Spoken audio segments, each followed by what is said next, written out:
Bismillahirrahmanirrahim. Assalamualaikum warahmatullahi wabarakatuh. Eh, Perkenalkan, nama saya Mentari Aprilia, reguler 1 Ilmu Pemerintahan semester 5.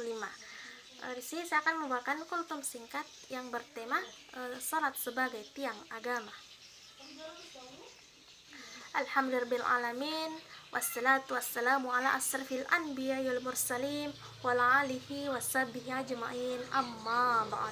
Pertama-tama marilah kita panjatkan puji syukur kepada Allah Subhanahu wa taala yang telah memberikan kita nikmat karunia sehingga kita dapat berkumpul bersama keluarga saat ini dan dapat pula membuat video ini. Dan tak lupa juga kita kirimkan salam dan salawat kepada junjungan kita Nabi Muhammad sallallahu alaihi wasallam. Allahumma salli ala sayyidina Muhammad. Nah, kenapa sih kita harus melaksanakan salat? Sebab salat merupakan penghubung antara umat dan Tuhannya, dan salat merupakan tanda keimanan seseorang dan seagung-agungnya ialah syiar agama. Alhamdulillahirrahmanirrahim. Maka dari itu teman-teman, marilah laksanakan salat, sebab salat tidak ada ruginya, malah salat tidak melambat urusan kita, malah memperlancar urusan kita. Salatlah yang mengantar kita ke syurganya Allah. Amin, amin, amin, Allahumma amin. Allah berfirman dalam Al-Quran surah Taha ayat 14, A'udzubillahi minasyaitonirrajim. Bismillahirrahmanirrahim. Innani anallahu la ilaha illa ana fa'budni wa aqimis salata li dzikri, sadaqallahul azim. Sungguh aku ini Allah, tidak ada Tuhan selain aku, maka sembahlah aku dan laksanakanlah salat untuk mengingatku. Sudah jelas bahwa ketika kita ingin mengingat Allah Subhanahu wa taala, maka dari itu salatlah yang mengantar kita mengingat Allah Subhanahu wa taala. Jangan jadi Islam KTP, di KTP-nya tertulis Islam, namun kita tidak bisa melaksanakan kewajiban kita sebagai umat muslim, yaitu orang Islam. Orang Islam itu harus melaksanakan kewajiban, yaitu sholat 5 waktu dan tepat waktu. Banyak di luar sana menyisihkan waktunya untuk main game berjam-jam, namun tidak menyisihkan waktunya 10-15 menit untuk melaksanakan sholat. Sholat itu sangat penting. Sholatlah yang membawa kita dalam kedamaian, kebahagiaan dunia akhirat.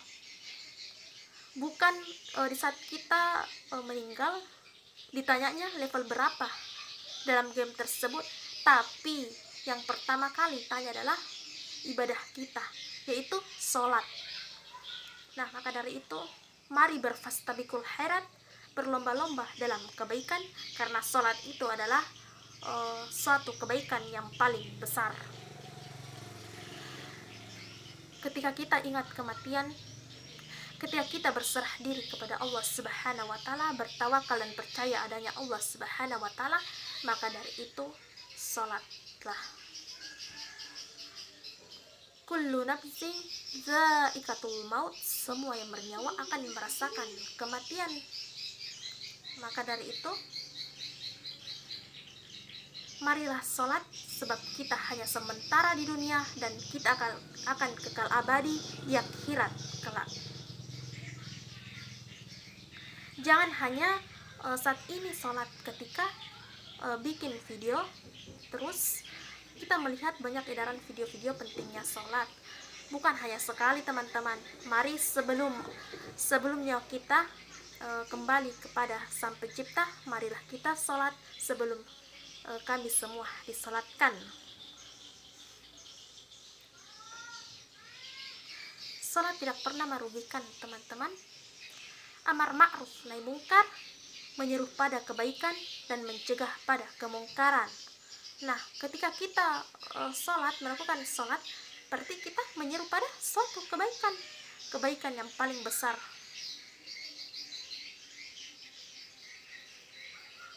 Ya ayuhan nasu antumul fukarau ilallah. Wahai manusia, sesungguhnya kamulah yang membutuhkan Allah. Di sini sudah jelas bahwa kitalah yang membutuhkan Allah Subhanahu wa taala. Ketika kita meminta pertolongan Allah Subhanahu wa taala, maka dari itu kita melaksanakan kewajiban kita, itu sholat, dan sesudah sholat marilah berdoa kepada Allah Subhanahu wa taala. Kadang kita diuji dengan percobaan yang begitu berat, masalah yang begitu berat. Namun itu ujian untuk kita supaya kita lebih mengingat Allah Subhanahu wa taala, teman-teman.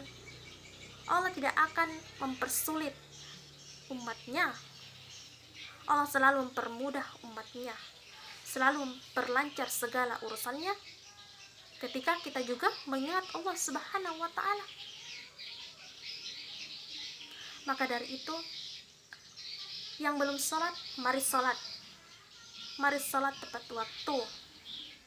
Bukan hanya hari ini, tapi sampai ajal menjemput kalau bisa, dan tidak ada halangan untuk melaksanakan sholat. Mungkin dari itu saja yang dapat saya sampaikan. Kurang lebihnya mohon dimaafkan. Kekurangannya datangnya dari saya pribadi, kelebihannya datangnya dari Allah Subhanahu wa taala. Sekian dan terima kasih. Billahi fisabilil haq, fastabiqul khairat. Assalamualaikum warahmatullahi wabarakatuh.